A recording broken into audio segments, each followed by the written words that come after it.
Yes, I did. Thank you. Good guy. Okay, we're a minute late, but we had a little glitch in the system. All right, I'd like to call the Physical Services Committee meeting to order Monday, June 15th, 2026. Could I have a roll call, please?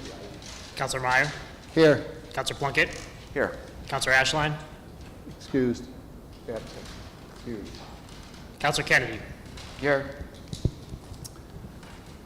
Could I have a motion to approve the minutes of the June 1st, 2026 committee meeting, please? Councilor Plunkett, Councilor Kennedy. Roll call, please. Councilor Meyer, Yes. Councilor Plunkett, Yes. Councilor Kennedy. Yes. Okay, I see no old business. New business under authorizations. Item 1.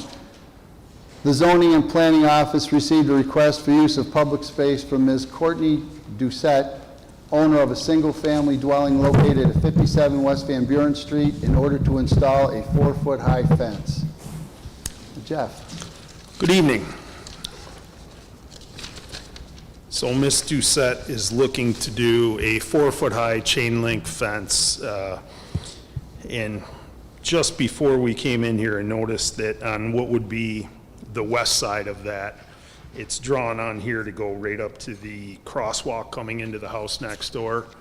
That's actually into the neighbor's public space, so it would have to follow her property line on both the east and west side out to the sidewalk and back. So that would be the only change in it, is that the west side of that fence has got to move over to line up with her property line. Okay, so we'll make an amendment for the resolution Correct. to move her fence over onto her property. So that the west side of that lines up with her property line. Correct. Okay. So It's do I- 4 foot, it's chain link, so it doesn't affect visibility.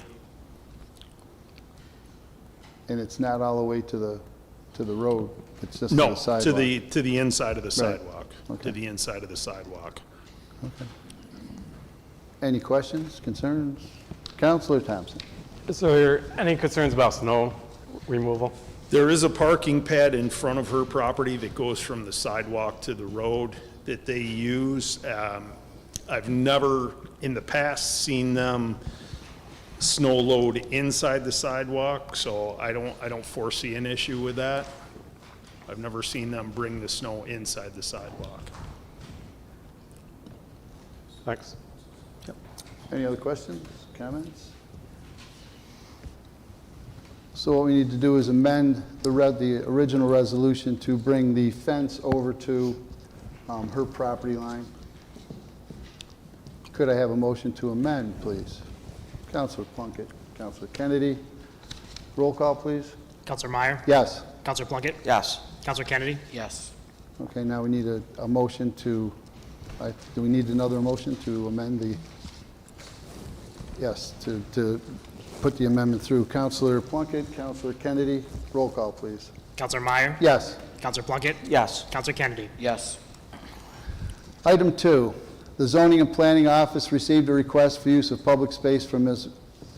Magdalena Rivera, owner of a multiple-family dwelling located at 123 East 3rd Street, in order to install a 4-foot-high fence from the steps to the property line.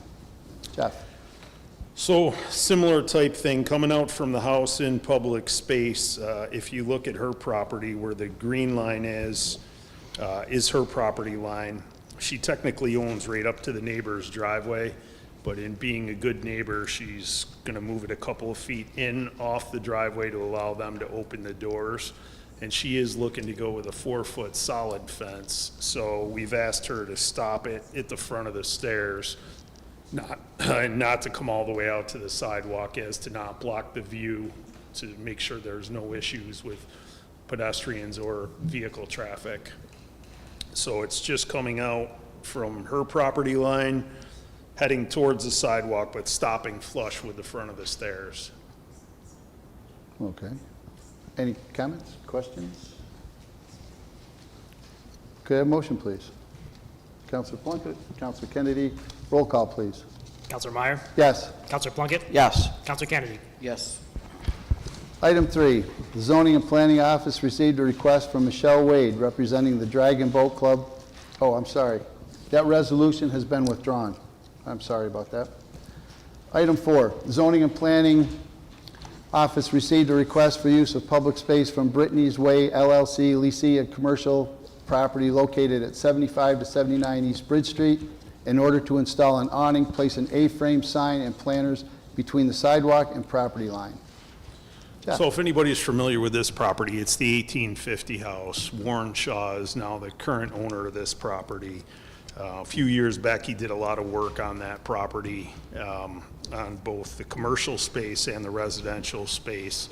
And Warren came in today and brought it to our attention that actually during the DRI project, when he was doing that in 2020, and Igor just gave me the resolution, he got permission for that awning, for use of public space for that. And I have the resolution right here, August 2020.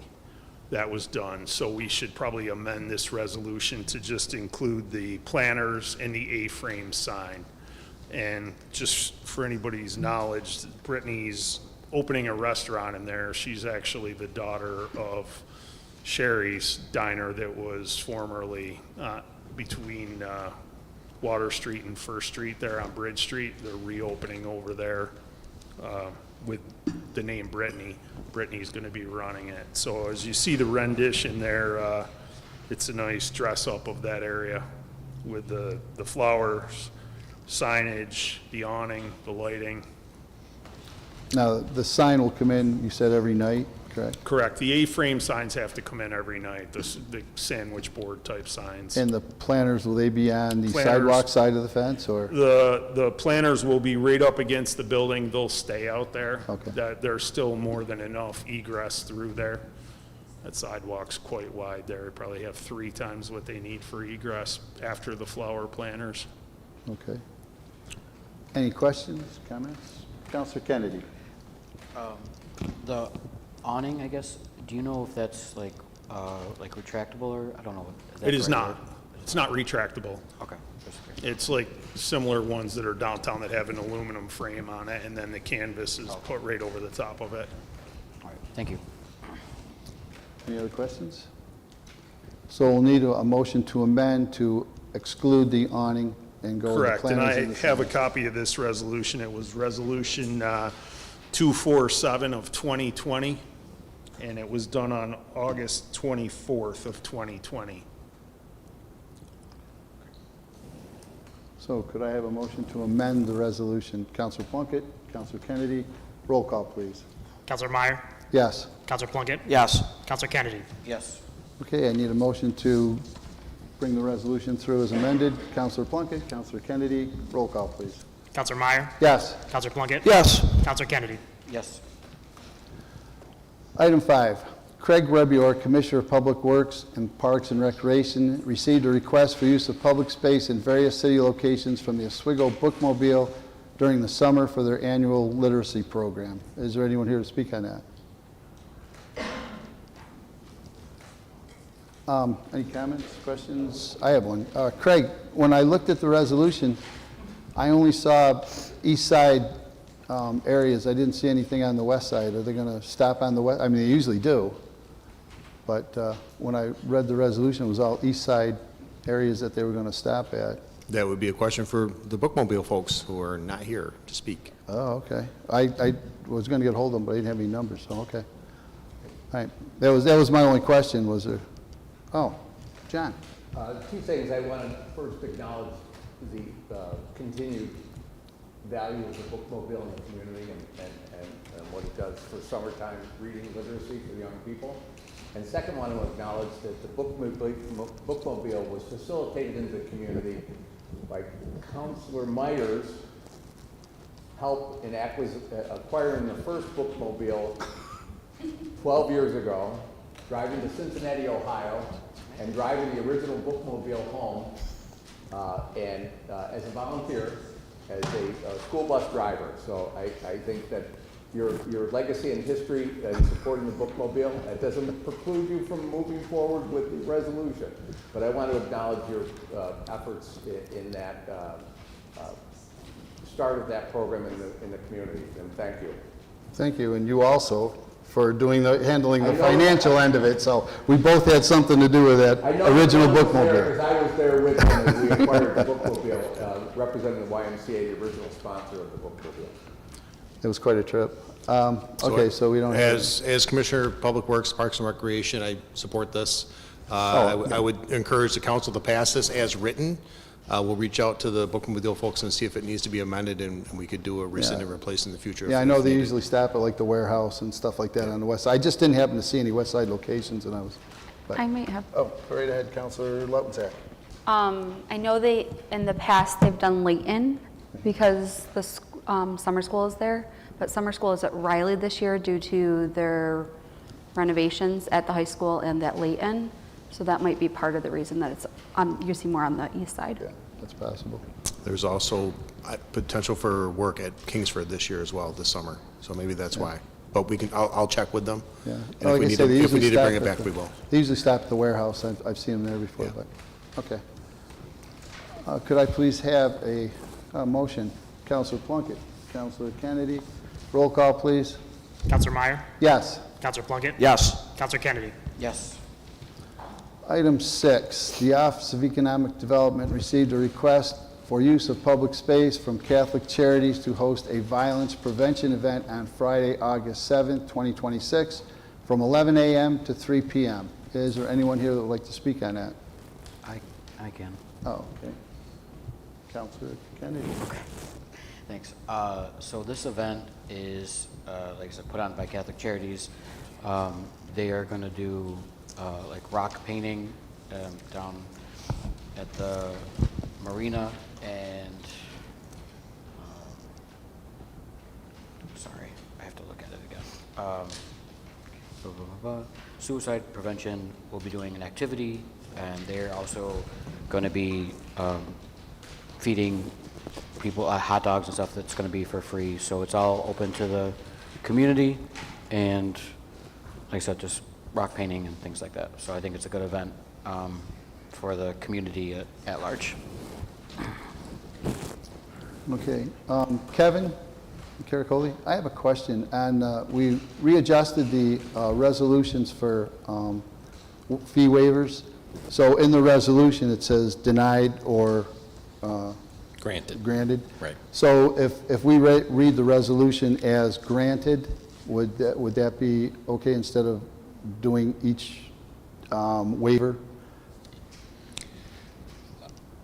I guess it depends, right? So if you're granting the use of public space, that would be one, but if you're denying the fee or the waiver of the fee, then Right, that but would if we were going to, if I present the resolution as granted and it passes, then it would just go through as granted, correct? We wouldn't have to do each waiver as granted or denied.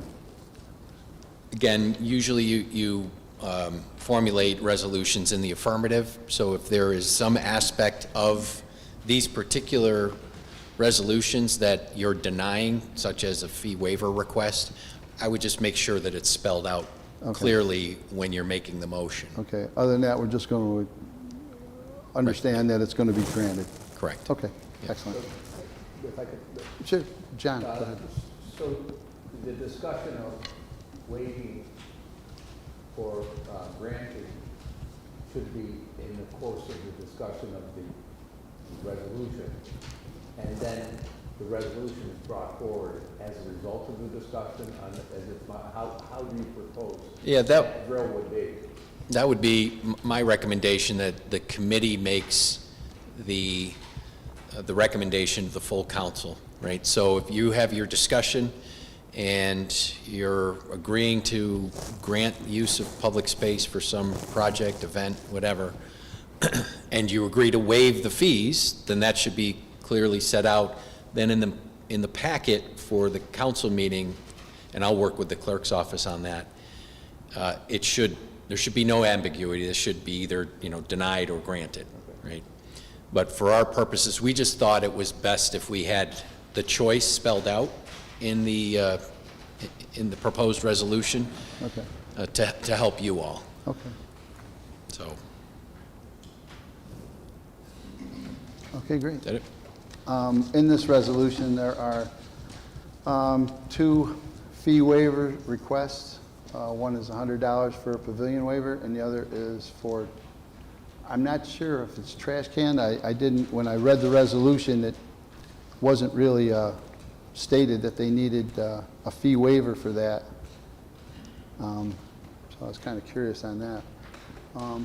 Anyway, so we're gonna proceed with the fee waiver with this motion. So could I have a motion to proceed? Counselor Plunkett, Counselor Kennedy, roll call, please. Counselor Meyer, Yes. Counselor Plunkett, Yes. Counselor Kennedy. Yes. Item 7, the Office of Economic Development received a request for use of public space from Eric Filkins to host the Jordan Wave Block Party on Sunday, July 5th, 2026, from 3:30 to 9:30.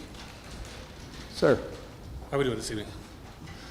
Yeah, we're looking to have an event at no charge to kind of bring all the neighbors together. We got a lot of new neighbors in the Kingsford Wood area, and just thought it would be a good idea for us to block off Jordan Way and set up tables in the roadway, different things set up for kids and adults all together to get together and have a good time after the parade downtown. And you're also asking for a fee waiver, correct? That is correct, because we're not doing it, we're not charging for anything for the event. Probably going to set up a porta potty, bring in porta potties and stuff, so people don't have to use their personal houses. So that's incurring costs on that end. So it's just trying to save funds on that. Is there any comment from any of the counselors? I think that the block parties are great. You know, I promoted the block party on our block on East Mall obviously for the last 10 years. I think the long-term impact of improving relationships in your neighborhood will pay off, and it always has. We've made good friends in our neighborhood. The problem we face with is the waiving, and the waiving right now, given the nature of how our fees are set. I know that Councilor Myers has a subcommittee with proposed fees in the future, and one of which I'm very supportive of is the diminishment of the fee for block parties for just the purposes you're saying. Right. And I think that in traditional neighborhoods where the relationship of neighbors are fostered by block parties, I think there should be very little barrier, at least that it should be economic to have a block party. I don't know whether necessarily our current fee structure allows for that, given the nature of my 10 years of tenure as a block party promoter. I, like you, didn't think it was worthy of a $150 fee. Right. I agree. So I'm agreeing with you. Right. But I also want to say that our remedy is not waiving yours, but fixing it long term. And I would propose that we continue down the path of fixing this long term, because I think you're 100% correct. That the outcome of having block parties for the neighborhood and the community is 100%, and we should be looking for ways in the future that we can waive that, or reduce it, diminish it to a point where it's a non-factor. Right, thank you. I would propose that we approve the block party, but deny the fee waiver of $150. Could I have a motion to proceed with that resolution? Proceed with the block party resolution to, let them have the block party, but deny the fee waiver request of $150. In other words, they'd have to pay the $150 for the road closure. So can I have a motion to proceed with that? Councilor Kennedy, Councilor Plunkett, roll call. Counselor Meyer, Yes. Counselor Plunkett, Yes. Counselor Kennedy. Yes. Thank you. Sorry. Thank you. Item 8, the Office of Economic Development received a request for use of public space from Chance Kennedy to host the Indivisible Oswego County Community Picnic on Saturday, September 19, 2026, from 1 p.m. to 6 p.m. Is there anyone here to speak? Yeah, so this is Indivisible Group, which most of us in Oswego know that we're always on Saturdays on the bridge protesting. So this community picnic is, well, that Paul, he's a member of the Indivisible, but he'll explain it better than I can. So it's just a community group that we're just trying to get community together to have activities and things like that. Well, thanks, Chance. My name is Paul McKinney. I'm a member of the Executive Committee of Indivisible Oswego County. This is our second year of having a community picnic, and we're requesting the use of the Brightback Park and the pavilion. September 19th. We'll be bringing in our own food from the members and probably having some games. That's what we did last year. Last year we had around, I think, 40, maybe 45 people who attended. So we're anticipating at least that number again this year, and we appreciate your support.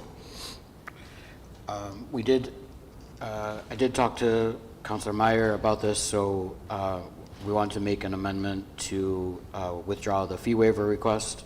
So that part should be taken out of the resolution, but we would obviously ask the committee to move forward with the use of public space portion of their resolution. Okay. Yeah. Any other questions, comments? Okay. So I guess we're going to propose the resolution to read the use of public space, but to leave out the waiver fee request.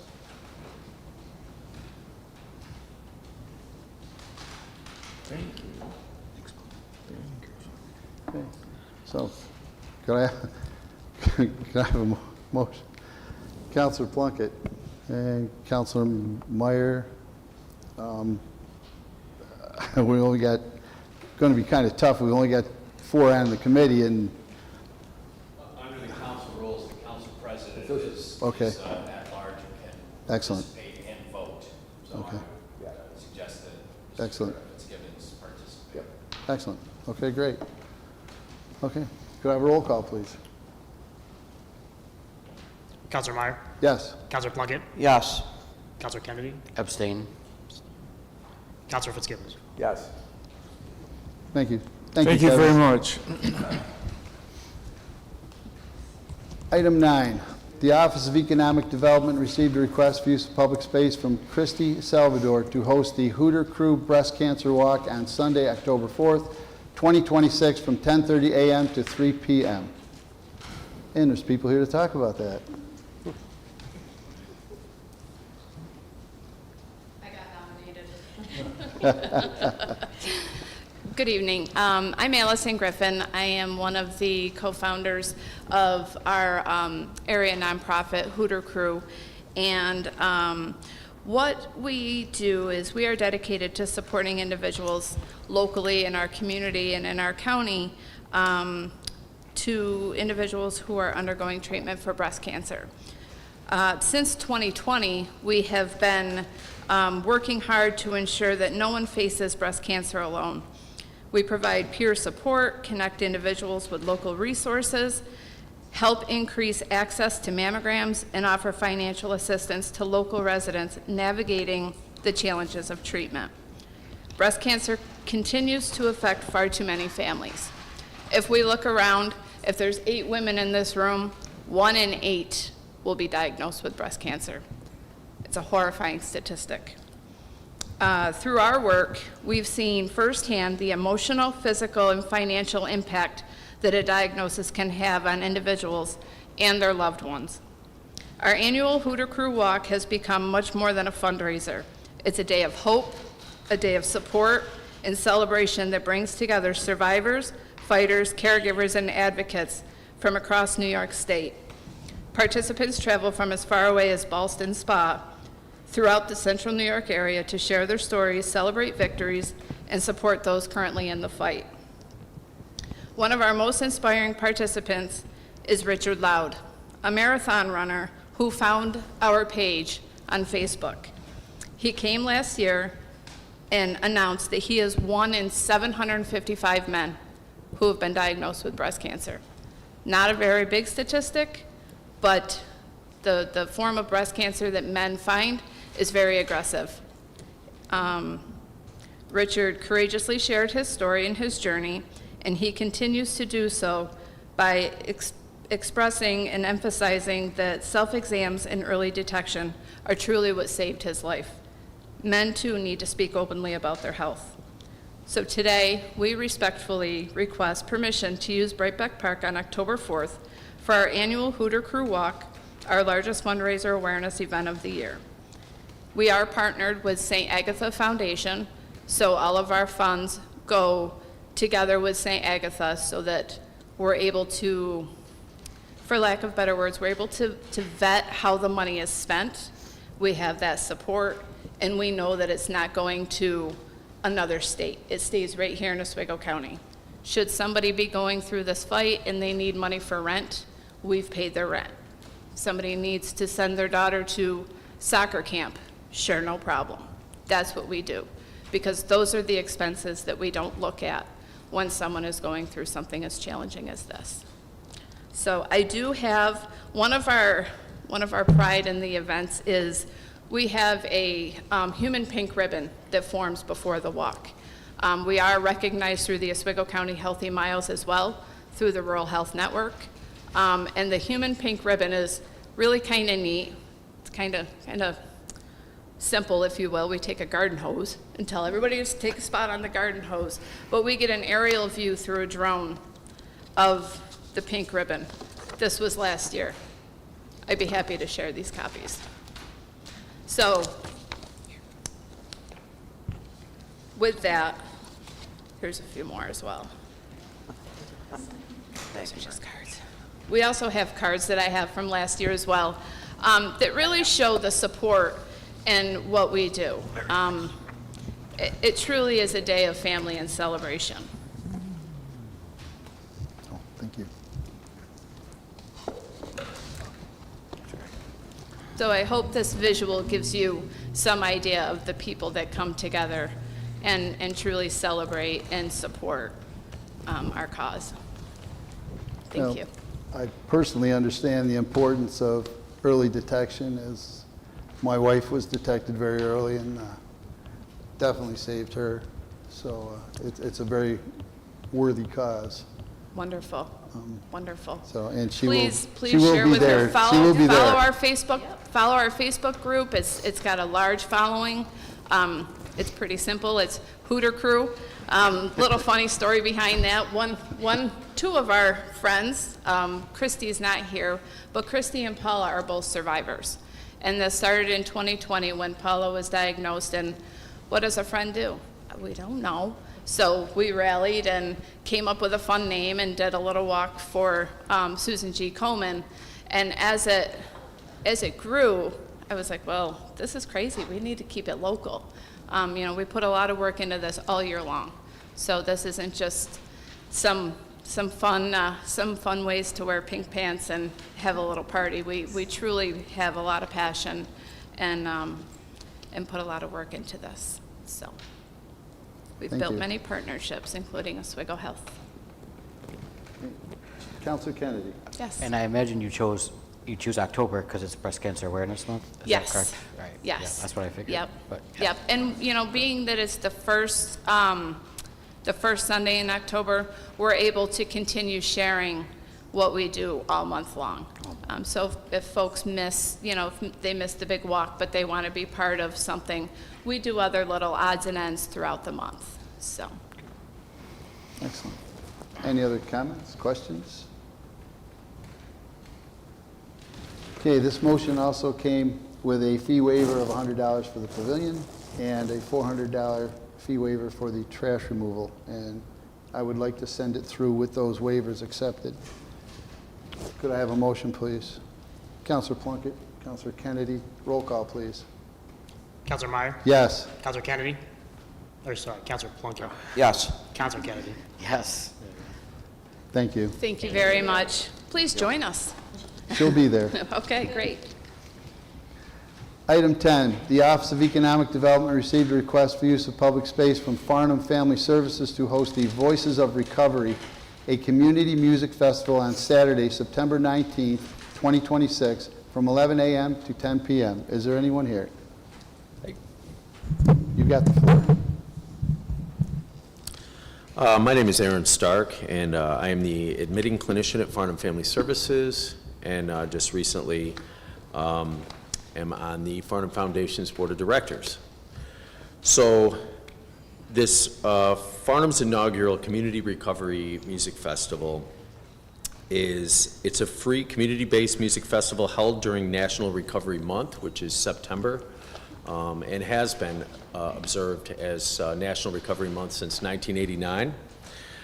This event is designed to celebrate recovery, reduce stigma, and connect individuals and families to local recovery-oriented supports in a welcoming, joyful, and inclusive environment. Music can serve as a bridge, creating a space where people feel comfortable engaging, learning, and being part of a recovery-affirming community. And so our target audience are, individuals in recovery, obviously, family members, loved ones, youth and families, community members curious about recovery resources and supports here locally, and also service providers and community partners.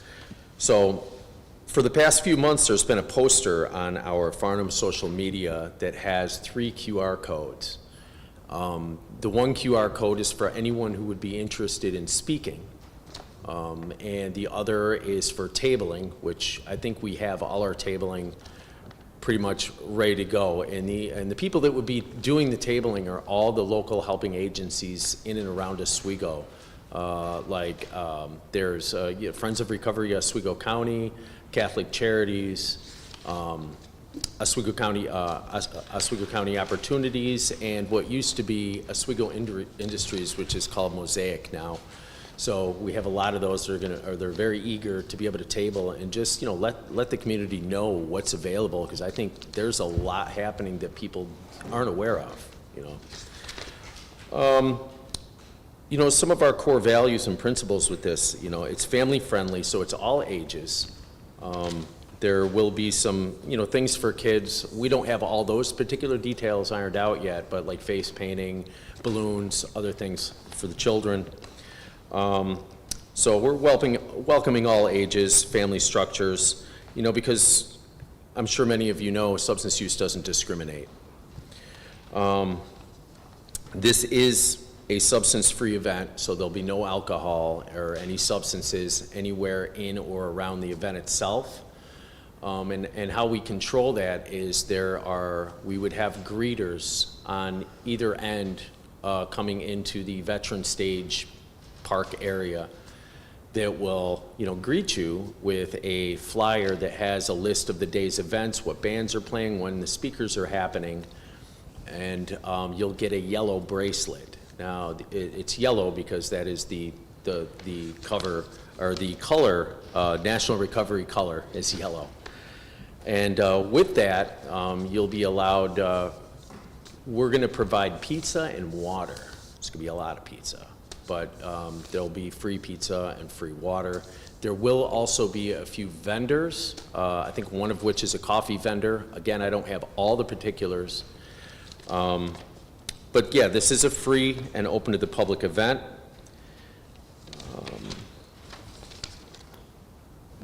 And so, yeah, like how it works, like I'd said, you'd show up and you would get a bracelet, and then you can just go check out the tabling, get a slice of pizza, a water, and we have bands scheduled to start from 11 to 8. It's an all-day event.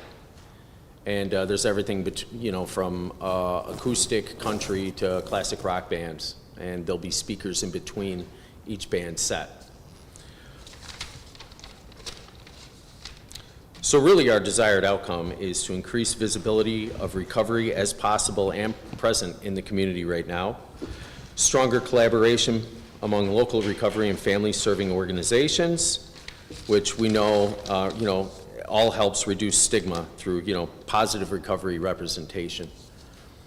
And, our ultimate goal is for this event to become an annual festival during National Recovery Month right here in Oswego. Excellent. Any questions, comments? This resolution also comes with a fee waiver request for $75 stage and a $400 trash removal. I would recommend that we bring this resolution through with those 2 fee waivers granted. Could I have a motion as such? Councilor Kennedy, Councilor Plunkett, roll call, please. Counselor Meyer? Yes. Counselor Plunkett? Yes. Counselor Kennedy? Yes. Thank you. Thank you. Item 11, the Office of Economic Development received a request for use of public space from Syracuse Shakespeare in the Park to host the Taming of the Shrew event on Wednesday, August 12, 2026, from 6 p.m. to 8:30 p.m. Is there anyone here to speak on that? Yes, good evening. I'm Dan Stevens. I'm the producing artistic director for Syracuse Shakespeare in the Park, and we would be delighted to bring a performance of The Taming of the Shrew to Veterans Stage in August. The performance is free and open to the public, and we did Twelfth Night here a year ago and had a wonderful experience, enjoyed the environment right next to the river. Even had one of our actresses who the plot involves her being in a shipwreck, so she was game, climbed down into the river and got wet and emerged out of the river and made her entrance. So it was a memorable experience, and we're hoping to do it again this year, and be delighted to answer any questions. Any questions or comments? This resolution also comes through with a fee waiver request of $75 for Veterans Stage. It also says electrical service. Is that something that you need a generator or just to plug in, or? Just a plug-in. We bring our own sound equipment to project. There's I think, a Public Works building right adjacent to the stage, so we're asking to have access to that again, just so we can plug in. Okay. Craig, do you have any issues with that? Okay. All right. Thank you. So I'd like to run this resolution through with the fee waiver of $75 for Veterans Stage. Could I have a motion, please? Councilor Plunkett, Councilor Kennedy, roll call, please. Counselor Meyer? Yes. Counselor Plunkett? Yes. Counselor Kennedy? Yes. Thank you. Thank you very much. Item 12, Craig Rebior, Commissioner of Public Works and Parks and Recreation, received a request to accept a donation of a bench from Dolores Ianizzo to be located along the east side of Cahill Pier. Is there anyone here to speak on that? Well, Is it Ianizzo or Irizzo? I got, if it's, then we, It's an R. if it's an R, then we got a typo. Yes, there's a typo. I think it's, reading the notes on this is commemorating Dr. Luciano Irizzo and his wife Marilee Irizzo, if it's correct to be Irizzo. And I think they're worthy of the note, and it's a great donation.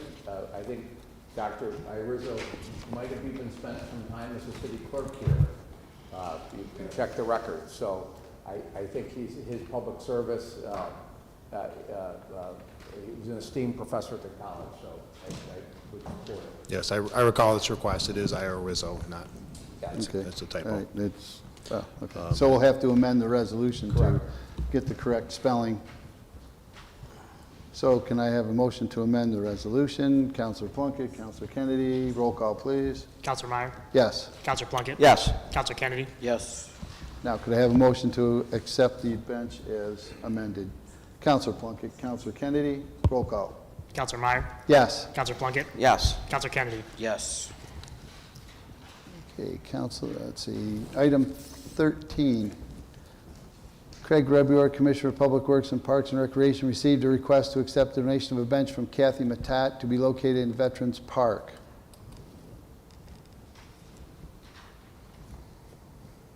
Anybody speak on that? Well, Oh, I'm sorry, Councilor Plunkett. Yes, I had the pleasure to speak with Mrs. Matat. This is a gift to her husband Edward for his 80th birthday. He was a past Common Council member back in the 70s, I believe, and maybe into the early 80s. I can't recall.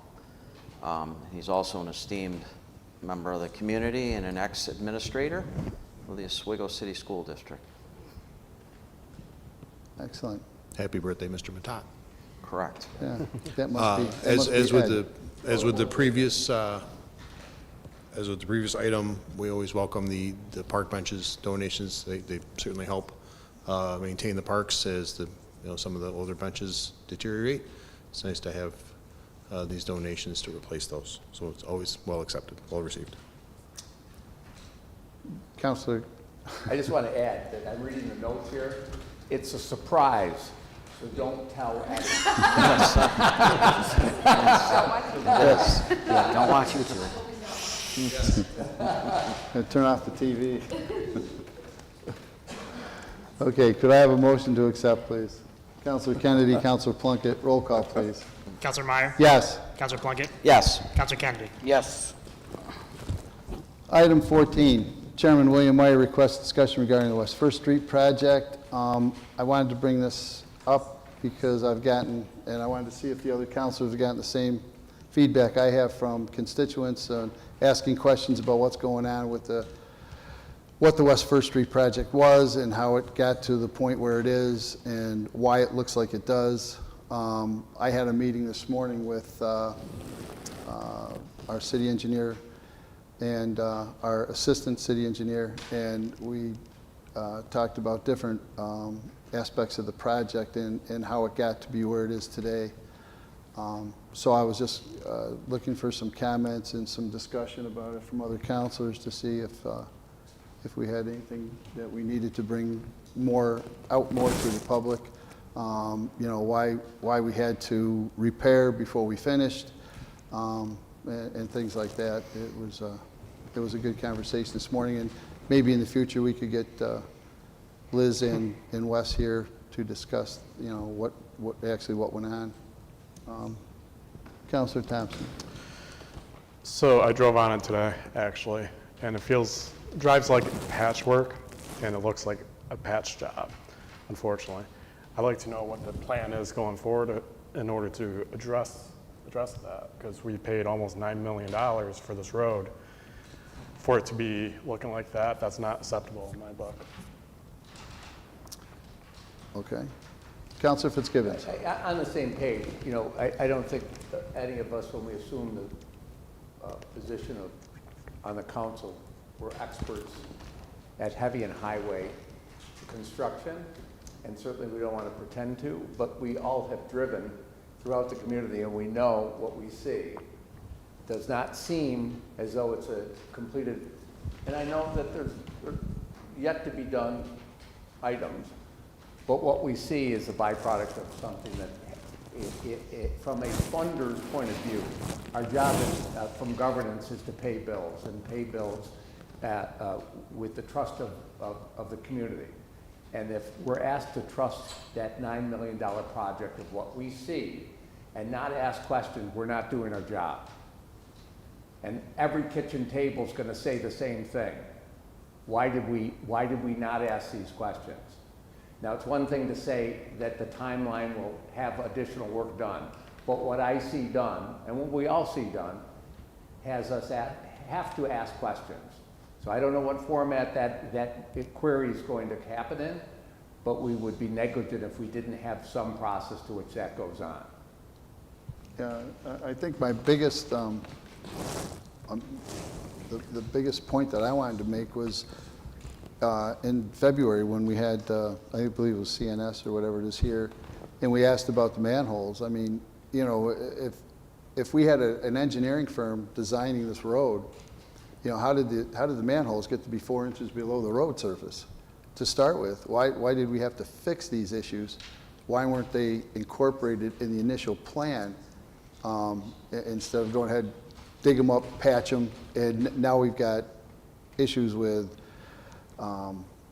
cracks that, water's going to seep down. Even though they seal them, eventually water's going to seep down in them.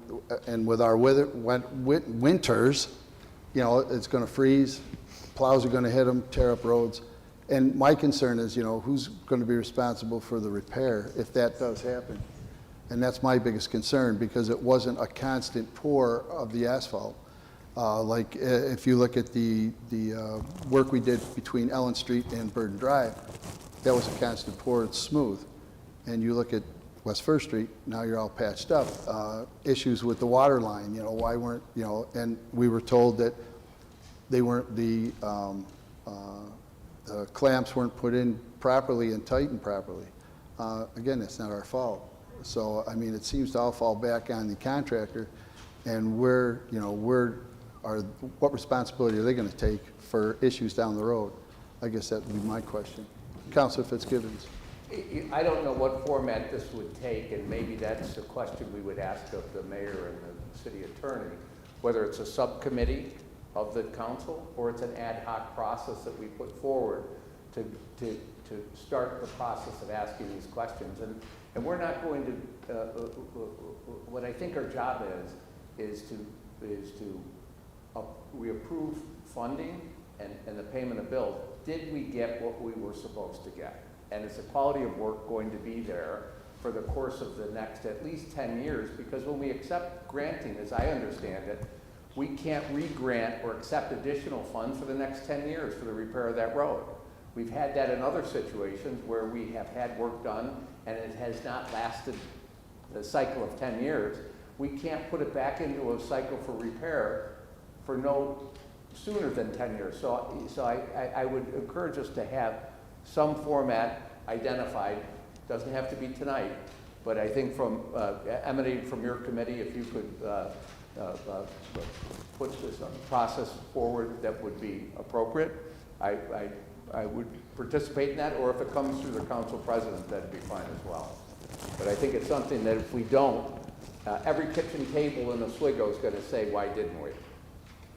Because they all drive the road and they're saying that now. Yeah. I would just like to have answers so that when someone asks me what's going on, I'd, like Bill say, hey, this was the reason or that was the reason. And not knowing the reason is not the answer. I don't think we were elected for that type of discussion. So maybe we could get with the mayor and have a meeting with him and find out, what would be the best plan to go forward. Oh, Councilor Kennedy. So I remember back in that, February meeting, I imagine, is that I believe you, Councilor Meyer, had asked about some kind of like warranty or something along those lines about if we, like a 3-year, for example, like if something happens, like they would come back and fix it. I don't remember there being any further discussion or clarification on that question that you had posed. So I would see if that was something that is still like entertainable or something, because if the last 2 winters are any kind of history, if history is a teacher, the last 2 winters have been brutal in Oswego, and we are the lake effect capital of the world. So I imagine that road, if it's not sealed and done properly, like it certainly isn't currently in its current state, that road is going to be not going to last 10 years, not going to last 5. So I would just see if we could figure something out with a subcommittee or something of that nature down the road. Like nothing tonight, obviously nothing's going to get fixed tonight or anything like that, but proposing some kind of looking into investigative, whatever it is, later down the road, I would be all for that, so we can get some answers for the constituents about spending $9 million on a patchwork job. Okay. I think that, I'm sorry, Councilor Littens. This has not been brought up, but the biggest thing that I get phone calls about with that location is the markings and the changing and the fact that they're not marked. And so I think from an end user's perspective, if I was a traditional and wasn't paying attention to resident, I wouldn't necessarily know about the manholes or that they need to be a certain depth, but I would know that there's no markings on the road, which is another thing. And I believe, if I'm not mistaken, Mayor, that's supposed to be one of my discussion today with the city engineer and Wes, that that project was going to be, that part of the project was going to be done this week. So hopefully it will be, weather permitting, and I'm sure the weather's going to cooperate like it always does in Oswego. Councilor Fitzgibbons. I think when we look at it, the question we have to say is we had engineers that received percentages of the work for the work that they oversaw. So they were involved in the design of the work. So if they're long-term vendors to the city, I want someone to explain their role in how we got to where we were. And if there's contractors that executed the plan that they did, and they did it in a way that caused the issues to end up, which I believe looks less than what you'd want to look at the conclusion of a process of a project of this size. I'd like to have that, I think, for the payers of bills, which we are. We're payers of bills. We don't supervise the work, we just pay them. And we just want to make sure that someone walks through what we paid for and what we got. If we didn't get it, why? So that we can build a plan in the future by picking the vendors that we work with in the future to reflect the work we want to have happen. So that's our job, in my opinion. Commissioner Revior, you have a comment? Good evening, Commissioner, Public Works, Parks and Recreation, Craig Revior. I just wanted to speak to the road markings. For the record, the standard, and a lot of New York State DOT standards were used here, the standard for road markings is 2 weeks after final pave. The concrete needs to cure for 2 weeks for the paint to adhere correctly and retain its color. The final pave, the patches that we're discussing here, you're discussing here tonight, were done about 2 weeks ago. The fact that we're fortunate enough, I believe the company will be here this week. There are not a lot of companies that do this work. They are very busy, but I believe the schedule is still this week. I just wanted to get that out there. That's the reason why it's, why paving's done. Why isn't it striped? There is a cure time for the asphalt to make sure that's correct. I just want to have that on record. Thank you. Okay, is there any more discussion? Okay, with that, I'll give the mayor a call and see if we can set something up. With that, I'd like a motion to adjourn the meeting. Councilor Kennedy, Councilor Plunkett, roll call, please. Counselor Meyer? Yes. Counselor Plunkett? Yes. Counselor Kennedy? Yes. And with that, I would like to call the Human Services Committee meeting to order. Can I get a roll call, please? Counselor Kennedy? Here. Counselor Thompson? Here. Counselor Ashline? Excused. So at this time, can I get a motion to approve the minutes of the May 18th, 2026 committee meeting? Counselor Thompson? Counselor Fitzgibbons? I'm gonna ask you to. Thank you very much. Counselor Fitzgibbons. You're fine. Counselor Kennedy? Yes. Counselor Thompson? Yes. All right. Any old business? No. And before we get into new business, I want to address a thing that's been going on kind of behind the scenes. So I'd like to ask the city attorney at this time to come up and ask about procedural question about what committees are supposed to be doing and what their scope is, things of that nature that we have to address for the public record, please. Thank you, Counselor. Yeah, there's been some discussion offline, so to speak, with respect to which committees should be handling various topics. At the beginning of every year, and historically, there are 4 standing committees, including a budget commission, but those standing committees are Administrative Services, Physical Services, Planning and Development, and Human Services. And each one has specific topics that it deals with. Administrative Services deals with assessment, finance, audit, claims, purchasing, personnel, private, outside agencies, and authorization for the mayor to sign agreements. Physical Services deals with streets, public works, water, sewer, treatment, engineering, environmental conservation, use of public space, and use of city property.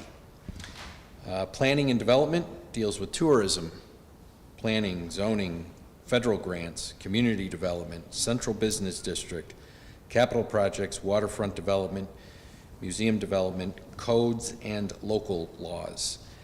And then Human Services deals with recreation, youth programs, senior citizen programs, consumer affairs, and cable television. This is the general list of topics.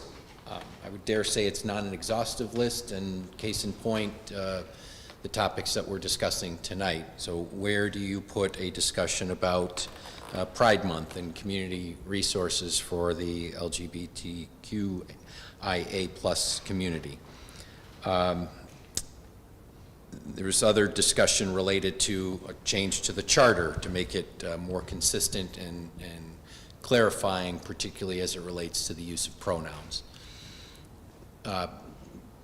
You know, the general idea that a particular committee should discuss a particular matter is one, I think, of consistency to make sure that these committees are charged with and know how they're going to proceed.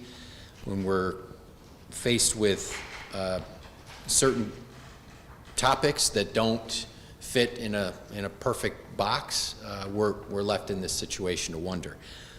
I will say on the agenda for Human Services, and I did state this somewhat privately, I think that the language related to the charter change would fall squarely within the Human Services Committee, or I'm sorry, within the Planning and Development Committee, because that deals with codes and local laws. When you change a charter, in this case, that's what would be proposed. That's in the form of a local law. Ultimately, that would change the charter. So I think ultimately that discussion and the act of addressing a change to the city code or the city charter falls squarely within planning and development.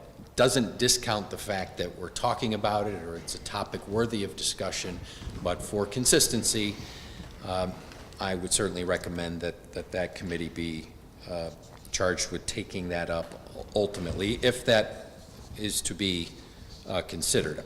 I would say to change a charter is a very time-consuming and somewhat cumbersome process. It's not just a matter of scheduling, making a couple of changes, scheduling a public hearing, and then taking a vote. Any change to the charter, there are three ways to do it. You can create a charter commission. It's usually appointed by appointments made by the mayor. The last time that was done was in 1989. Yours truly was actually a member of that Charter Revision Commission, fresh out of law school. Thank you, Mayor Sullivan at the time. It was a great experience, don't get me wrong, it really was. The second way to do it is through petition and referendum. The most recent example I can share with you, and I just thought of this, and I know it's going to sound immodest, but I guess it was the tax cap, the 5% tax cap, that I kind of led the charge to institute, and that's why there's a charter provision now that if you raise the rate from one year to the next beyond 5%, it's got to go to the voters, right? That's another way to change the charter, direct petition and call for a referendum. Incidentally, that referendum passed with over 80% of the vote that year that it was put in. The third way to do it is through the legislative process. You can act as your own commission, your own charter review commission, if you choose. There are pros and cons to doing that. Perhaps expediency is one of the pros. I would offer that might be a con as well. Not something that you may want to take up in and of itself. You have a lot on your plate. You're a very active board. The benefit of having a commission is that you get a broad base of community action and information and resources to draw from. In my opinion, makes it for a stronger document in the end. So those are the ways that you can do that. Ultimately, though, any revision to the charter or the code would go through that committee. I know I've rambled for a little bit. I don't know if that answered the questions, No, Council. it's great. Thank you very much for You're that. welcome. I appreciate it. Thank you. So on to new business, authorization, agenda item number 1. Chairman Chance Kennedy requests discussion regarding LGBTQIA+ Pride Month and community resources. So just before we begin this discussion, I would like to provide some additional context regarding this agenda item. When I submitted this item for the Human Services Committee agenda, my intent was not simply to have a general discussion about Pride Month. In hindsight, I could have been more specific in describing the purpose of the discussion. My goal is to better understand what resources, services, and support systems currently exist within the City of Oswego for LGBTQIA+ residents and families, identify any gaps that may exist, and determine whether there are opportunities for future council action, partnerships, policy recommendations, or community initiatives. As Chair of Human Services Committee, I believe part of our responsibility is to identify community needs, listen to residents and stakeholders, and determine whether there are areas where the city can play a constructive role moving forward. This discussion is intended to be informational and exploratory in nature, with the ultimate goal of helping inform future decision-making by this council. And with that, I would like to ask Percy, if you want to come up and discuss, please. Can I do a point of order? Yeah. First, I thought you have to get a first and a second before you have a discussion. But my point of order, I would like to ask City Attorney if you could clarify if this falls under the jurisdiction of the Human Services Committee, under the council rules and charter, especially since there's no action items.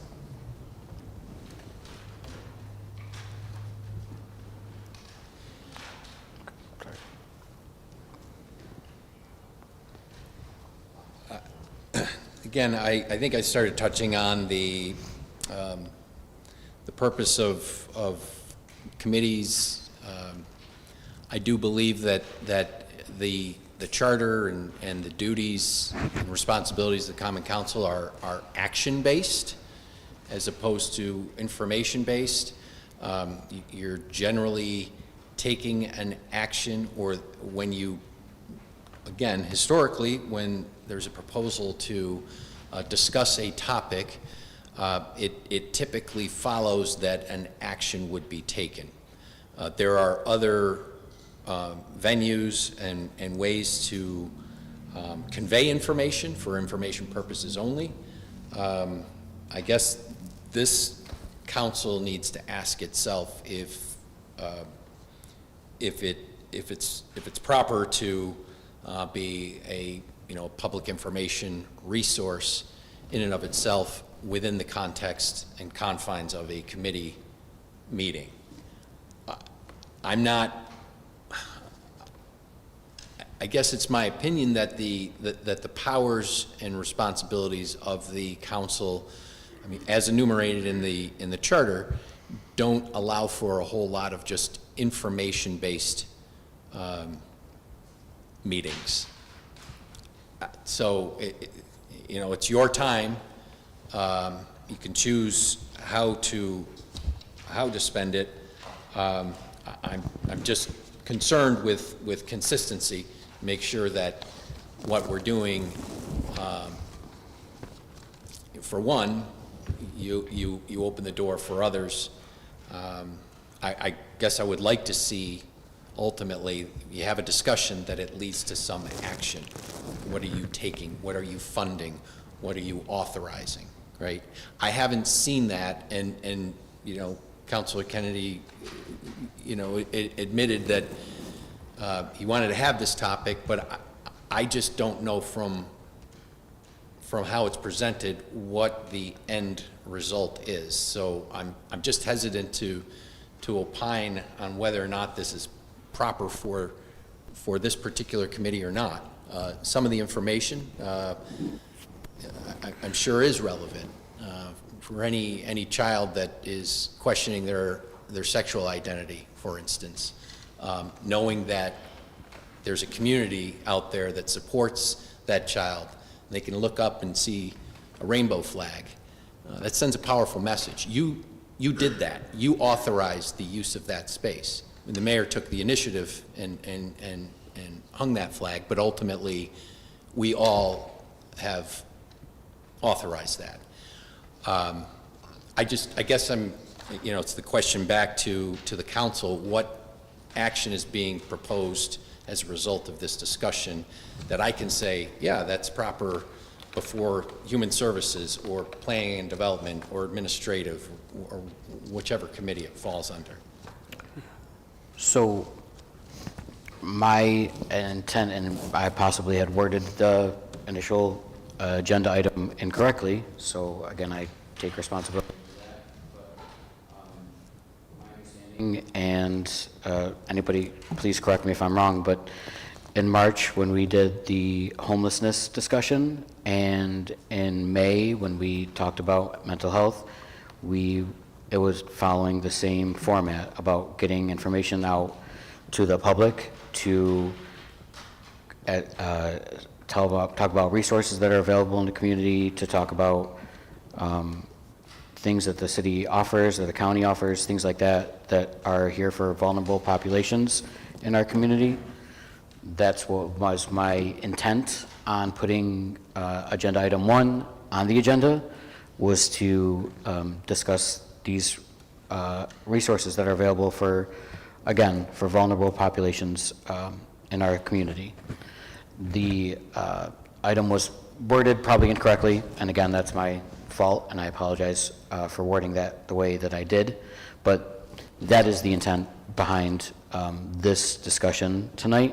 I should have worded it as a discussion, not as a policy item. So I don't know if that answers the question that Councilor Thompson had, but or the point of order. But that is the intent behind this agenda item. Whether we want to proceed with this and move on, that's my thing. But Councilor Fitzgibbons. I think from an organizational point of view, it's a point well taken, because it kind of helps us reframe what we're actually trying to do on a committee basis to move legislation through its process and discussion. But I also do think that the discussions that have come out of the items that we brought forward have been very productive and helped foster the tone and the direction that we've taken in legislative actions.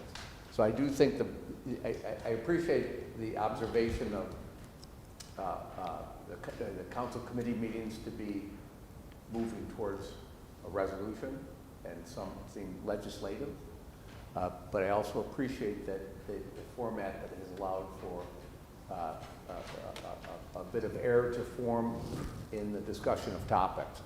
In deference to the moment in time we are right now, I would ask us to see if we had 3 to 5 minutes to take the opportunity to fulfill what might have been previous expectation that we kind of created to allow the discussion for tonight, but then move forward and look in our schedule of these committee meetings in the future where we can carve out time and format for these types of presentations and discussions of items within the community, because I think it represents a forum for the community outside of our legislative activity.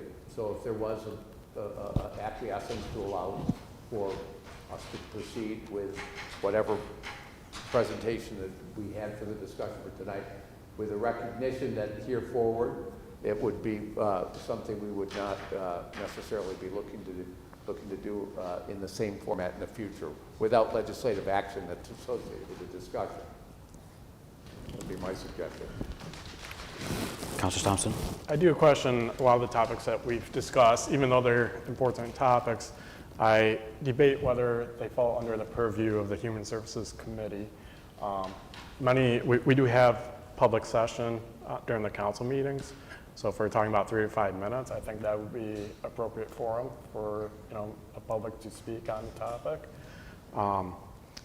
It's not listed as many of these topics that we've been discussing this year are not listed under the purview of the committee, so I do have concerns.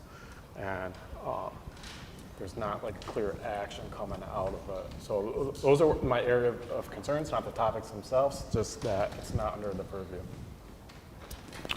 Okay. Noted. So I guess, and again, please, somebody, correct me if I'm wrong, but Human Services is, again, Attorney Kevin said, Caracoli said, the basic definition of what Human Services covers, like senior citizen activities and youth programs and things like that, but also stated that it's not mutually exclusive. And I don't want to butcher your words, Kevin, but I'm just stating that like this is dealing with people and human activities and things that are happening within our community.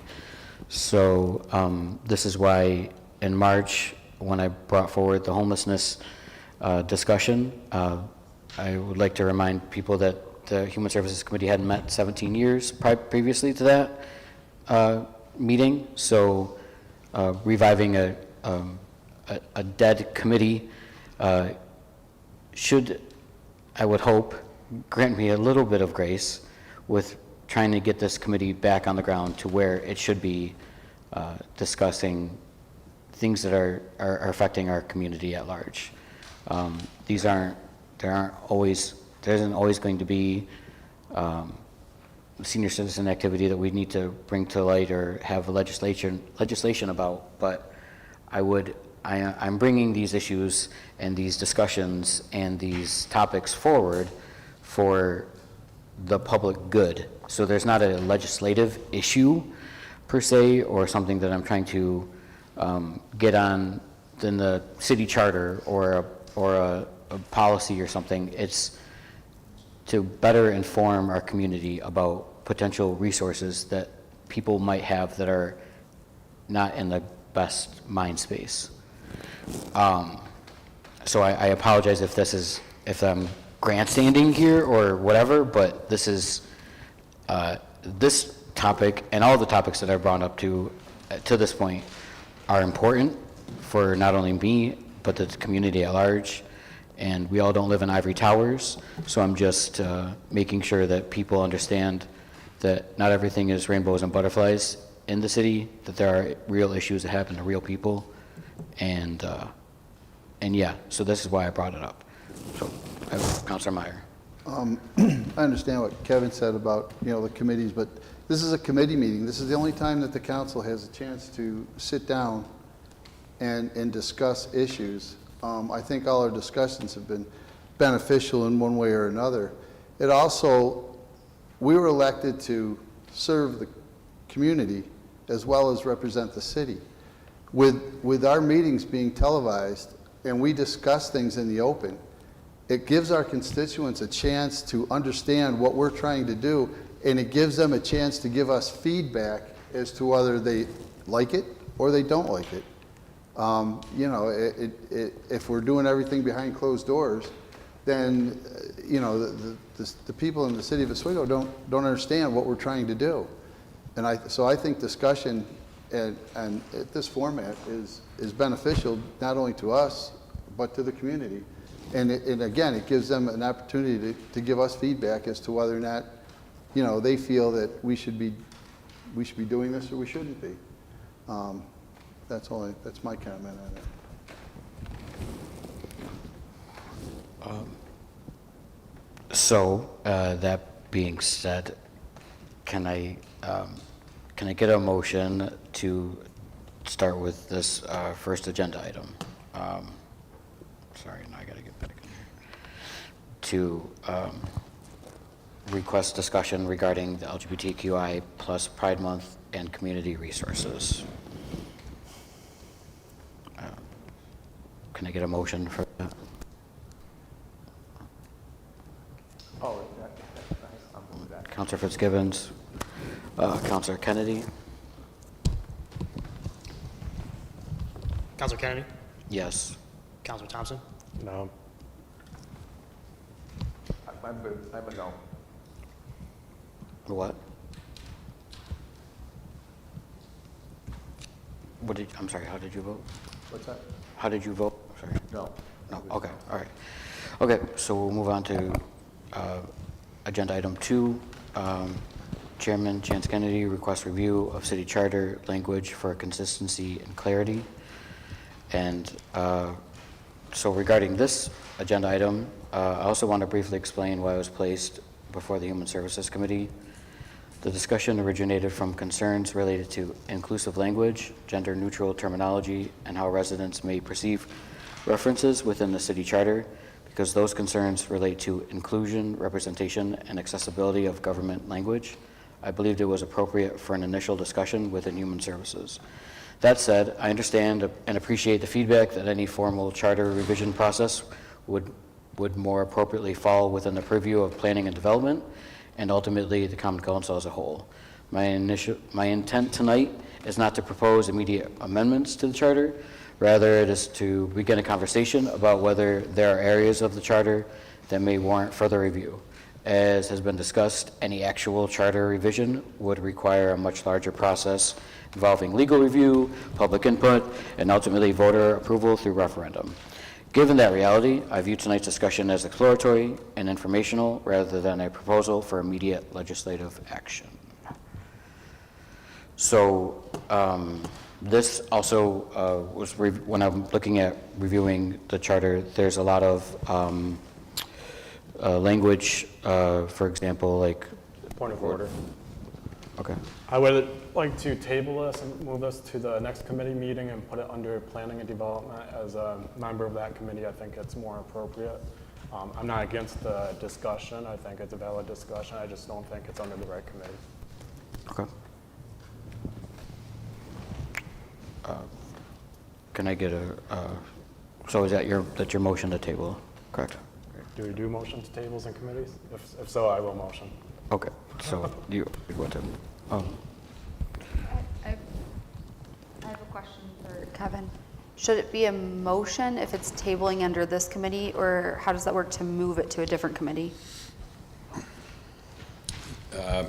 That's a great question. I suppose you could motion to table it, or you could, I guess it's because it's Councilor Kennedy's action or agenda item, he could move to withdraw it from this committee and transfer it to the proper committee.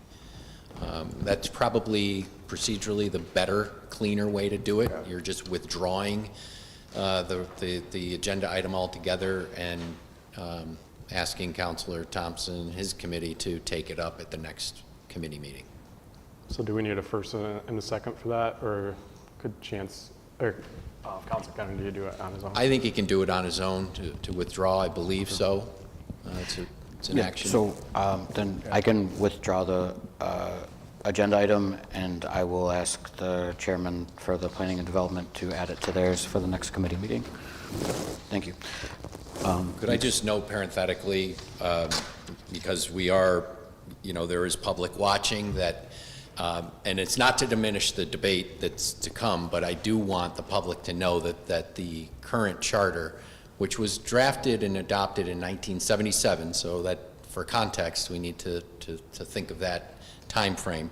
But the current charter, and I didn't go back further to see what language occurred in the I believe the charter again was revised in the 50s. Originally started with 1848 when the city was incorporated. That's how long our charter goes back. But in the 1977 version, under Chapter C-1908, it does say, "It shall be understood that all pronouns in this charter are generic in character and do not refer to one sex as contrasted with another. Nothing in this charter shall be construed to prevent or discourage full and equal participation in the governance of the city of Oswego by all citizens." So again, that was language from the 1970s. It doesn't directly address what Mr. Kennedy's looking to accomplish, and I tend to agree with him that it's worthy of looking at. But I think it's worthy of looking at in the larger picture. It's a housekeeping item. An important one, but a housekeeping item. There are certainly other additional substantive changes to the charter that could be considered in addition to that change. So just wanted to put that out there. Thank you. Thank you. Yes. Igor, did you get that? Okay, all right. So with that, we'll motion to adjourn our Human Services Committee. Counselor Thompson, Counselor Kennedy, or Skibbons. Counselor Kennedy? Yes. Counselor Thompson? Yes.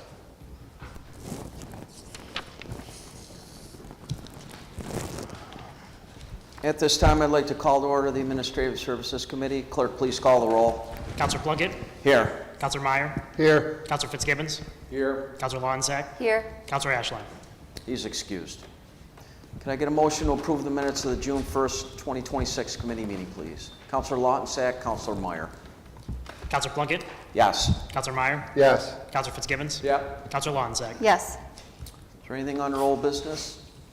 If not, we'll move on to new business. Item 1 under authorization, Craig Rebuor, Commissioner of Public Works and Parks and Recreation, requests authorization for the mayor to sign on an amendment to an agreement with Cone Incorporated for additional elevator maintenance at the Conway Building.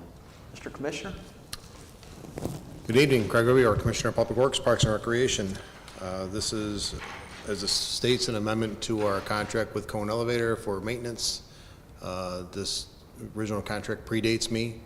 Apparently when they initially wrote it, they left out the elevator on the police side of Conway Building. We're going to add that in.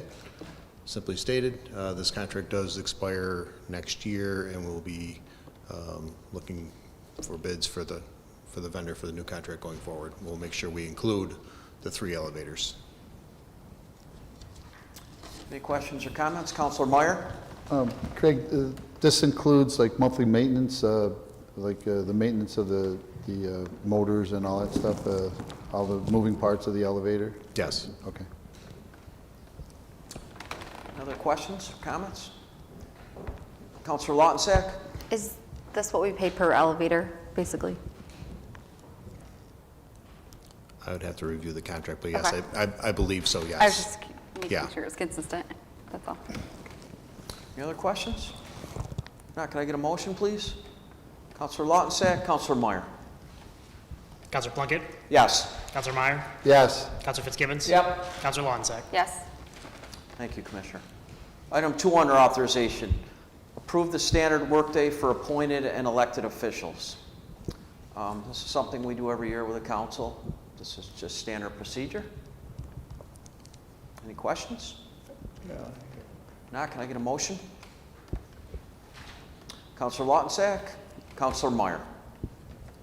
Counselor Plunkett? Yes. Counselor Meyer? Yes. Counselor Fitzgibbons? Yes. Counselor Lonsack? Yes. Item 3 on our authorization. Mayor Robert A. Corradino requests authorization for the city chamberlain to complete a transfer of funds in the amount of $7,750 from the general fund contingent account to the community development ORP account for the archaeological study for the new pickleball courts at Gallagher Park, and further authorize the mayor to sign all contracts associated with the Gallagher Park Improvement Project grant. Mr. Mayor. Thank you. I think it would be helpful if I gave you past history on this. It goes back to 10 years, 2016. I was the counselor of the 7th Ward. I was approached by a local phys ed teacher by the name of Deb Ferlito. She reached out to me and said, what do you think about repurposing an underused tennis court at Shapiro Park? And of course, my very first question was, what's pickleball? I had never heard of the sport. However, my son, who was just recently out of high school, told me they play it in high school. So she actually called herself the ambassador of pickleball. She had a business card and everything. So I said, it sounds interesting. I'm going to bring this to the mayor. So I set up a meeting with Mayor Barlow, myself, and Mrs. Ferlito, and she proceeded to present her case on why this underused tennis court should be repurposed. She pointed out that pickleball, and this is 10 years ago, was the fastest growing sport in America 10 years ago, and I believe it probably still is. Since then, see there's tournaments, there's hotels in Florida that have this. I know at the middle school, when they just redid the tennis courts, they also put in some pickleball courts there too. So fast forward a couple months after that meeting, Mayor Barlow thought it was a good idea, but we still weren't sure on if it was going to be something worthwhile. We didn't want to put a lot of money into it. So we said, all right, let's put a few $1,000s into it and see how it goes. So instead of resurfacing it, because there were cracks in the asphalt, all we did was we took the post out for the tennis court, and we put the posts in for the floor, and we striped it. That was 2017 when we did that. As it turned out, I live around the corner from the courts, and I pretty much go by every day. And in nice weather, there's people my age and older that are there 9 o'clock in the morning. And it kind of changes. From 9 to 12, you have the older people, and then there's the younger group that goes in the afternoon who aren't working or don't have jobs, or it's the summertime. And then there's a different group of people that actually play on those courts on the weekends. As I said, I go by pretty much every day. So I've seen that.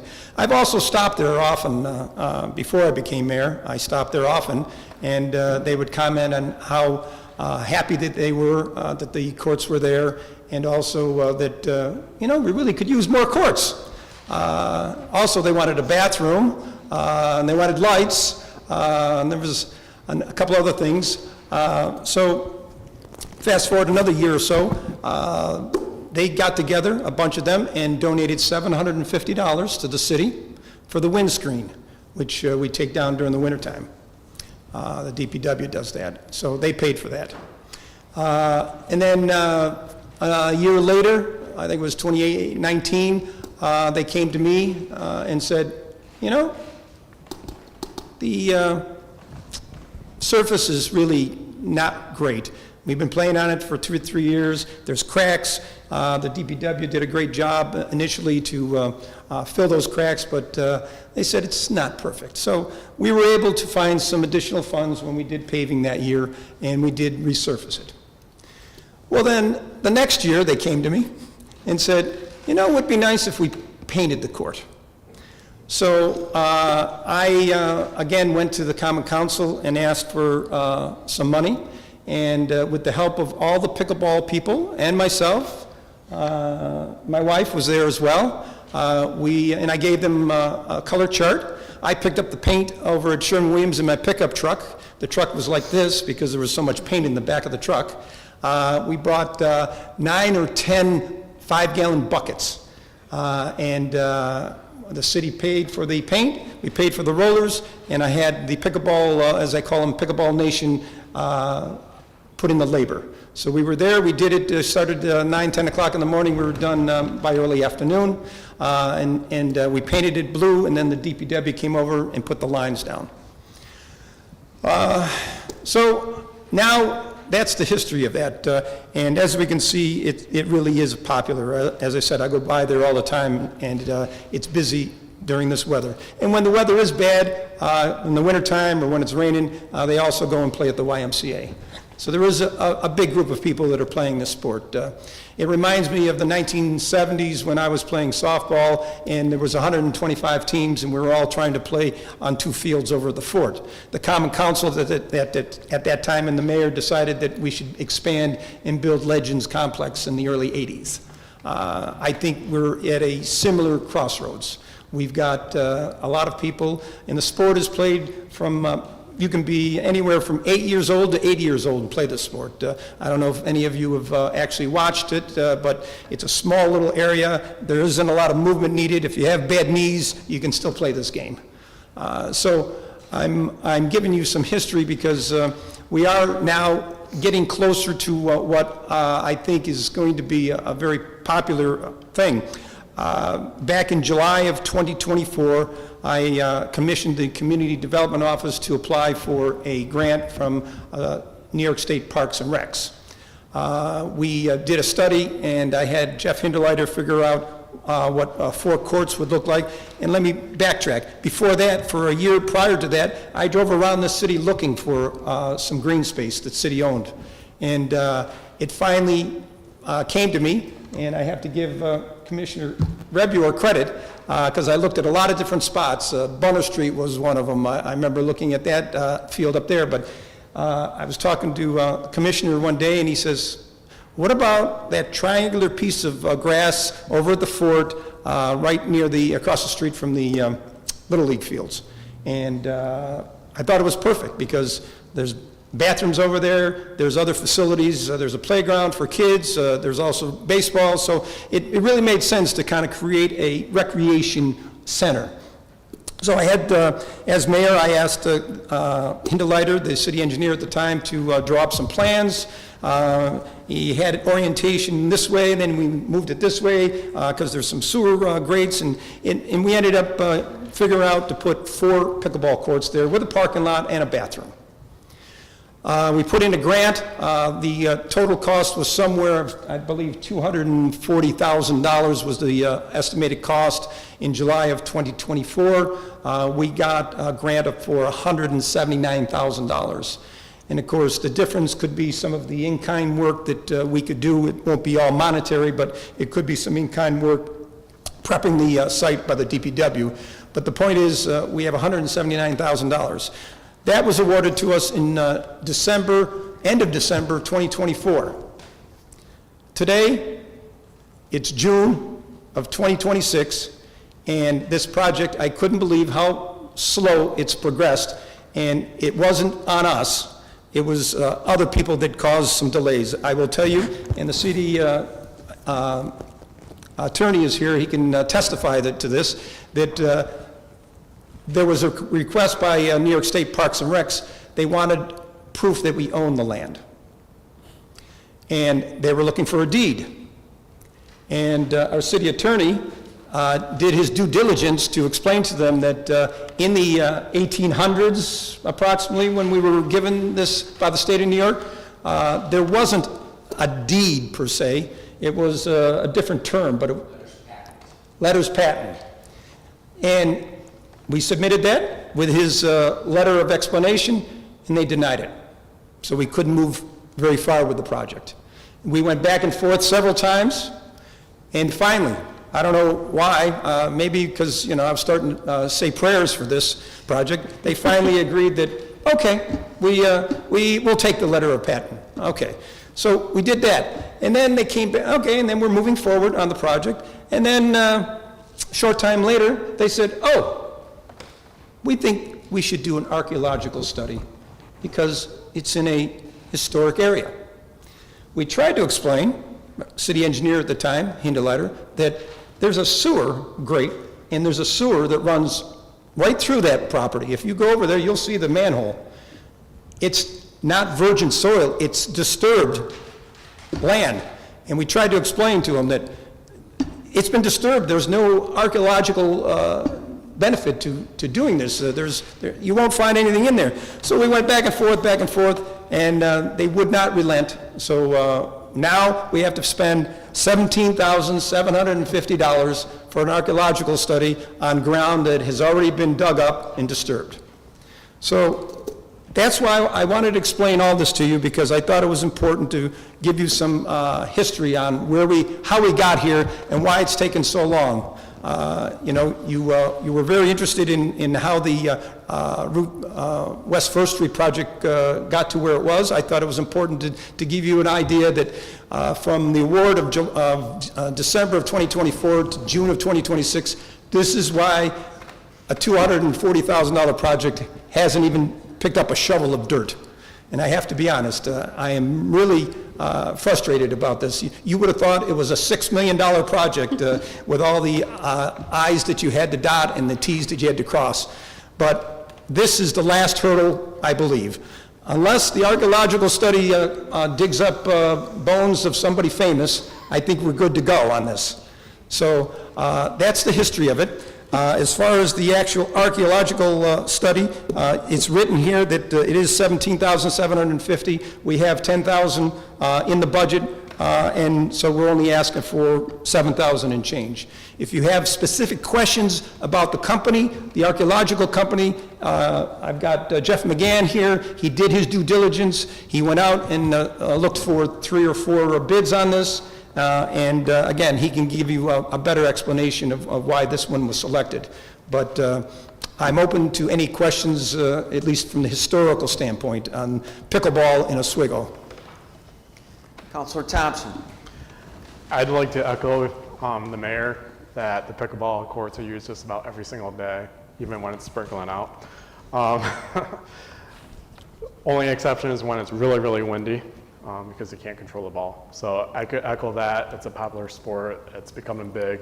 I think it'd be great to have a pickleball court on the east side. I'm not familiar with how many we have currently, if any. So I think that'd be a positive addition. I just wanted to clarify though, so it states $7,750, but in the document it states $17,750. So you're only asking for $7,750 to be transferred, right? Right, that's all we're asking here, not for the whole amount. And you are right, that was one of the criteria that when I was searching for a year, looking for a spot, I was looking for the east side, because the east side should have something like this. The Shapiro Park is sort of, it's in the 7th Ward. It's not easily gotten to if you live in the 2nd Ward, let's say. So I was very happy when Commissioner Rebuer recommended that site. Kudos to him. I won't take credit for the location. Thank you.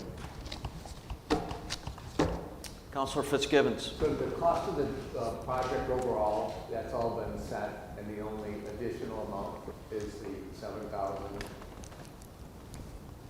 for the archaeological work? That's all that's extra. Everything else has been set. Well, as I said, the grant was for about $179,000 and change, and the estimate to do it was about $240. So there is a difference that the city is going to, just like any grant. I mean, you guys by now know that there's matching funds, so that was the matching part for us. Any other questions or comments? I'd like to thank the mayor though for that detailed explanation. And I've had some calls about pickleball courts, when are we going to get some, or this or that, and I tell them, we're working on it, we're trying to... It's frustrating. I go out to dinner and people ask me about it. I went to Fairhaven for dinner last year and somebody asked me about it. There's a lot of people that would like to see these courts be built, and I'm more than happy to get this done under my watch. It's really I think, again, going back to the 1970s when we had all those softball teams, I think it'd be well used from what I see. It would be a great thing. And I'll invite everybody to the grand opening ribbon cutting. Oh, great. And Mr. McGann. Councilor Thompson? Just one more question. What's the timeline to get this all done and built by? I know you wanted it yesterday, but... Jeff? I'll let... Last year. Yeah, maybe 2 years ago. So when I came back in June of last year, the mayor said to me, there's one thing you need to do, get my pickleball courts done before the end of the year. Unfortunately, we weren't under contract yet. Just to give you a little more explanation on the 17,000, I've done my due diligence into looking into archaeological surveys and archaeological survey companies. There's not a lot around here. Albany, Saratoga, New York City area. We're fortunate enough to find EDR in Syracuse. We've reached out to at least a half dozen different companies. Part of, if anybody's familiar with these grants, you also have requirements that you have to meet for MWBE. Women and minority, this one, along with a lot of other ones, also have service veteran requirements. So we've also included that in our search.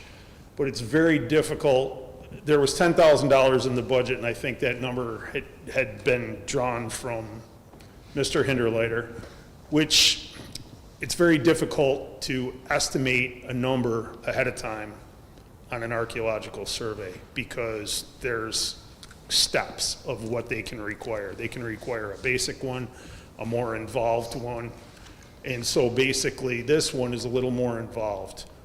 There's ground penetrating sonar, then they also have to pothole. They basically look at your site plan, how deep you're digging, and then they come up with a plan of how often it has to be potholed to dig to basically, as the mayor said, hopefully not find MacArthur's belt buckle in there so that we can proceed forward. And then SHPO has to come in and review everything, so it's a long process. There's a lot of site work, and there's also a lot of office work that goes with it, preparing reports that have to be documented. So we have done our due diligence on this. Very difficult. Several companies turned it down because they were so far away. They just said that the cost would be too much to come here, put people up to do the work. And as the mayor said, this started a couple of years ago, and we all know that costs are rising on everything. So it's eminent that we get moving on this so that we don't incur more inflation costs on this. And we have, part of our plan, as was said, is that we're going to do as much work in-house as we can and still have to meet, we have those requirements for minority and women in business that we have to meet between actual physical work and supplies. And all that stuff has to be documented. But it's, to answer your question on a timeline, it's very hard to sit here and tell you now. If we were able to put a shovel in the ground right now and start building it, we could have it done before the snow flies. The problem is, we've got to wait for the archaeological survey, then we've got to wait for SHPO to review it and come back.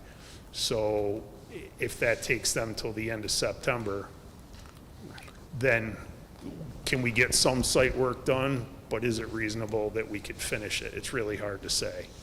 Believe me, if we could get to the point of approval to actually put a shovel in the ground to get going, I could give you a better estimate on time. So the expectation is probably next year then, hopefully. To be fair and to be safe, yes, and hopefully I can come back up here and surprise everybody in a couple months and say we're working on it, and that timeline is hopefully reduced. But not knowing the distance, when we sat down with the grant people and everybody involved in this, they said, you need to understand that this part of the process before you get to work is going to be slow. So unfortunately, that's where we're at, but time's ticking and inflation is, and that's why we've done our due diligence in looking into 6 companies, and the farther away we go from here, the more expensive it's going to be. Thank you. More questions or comments? Councilor Fitzgibbons? It'll be by the end of the year, you're just not sure what year. That's accurate. That is accurate. Can I get a motion, please? Councilor Lautensack? Councilor Meyer? Thank you, Jeff. Counselor Plunkett? Yes. Counselor Meyer? Yes. Counselor Fitzgibbons? Yes. Counselor Lautensack? Yes. Does anybody have anything else? If not, could I get a motion to adjourn, please? Counselor Lautensack? Counselor Meyer? Counselor Plunkett? Yes. Counselor Meyer? Yes. Counselor Fitzgibbons? Yes. Counselor Lautensack? Yes.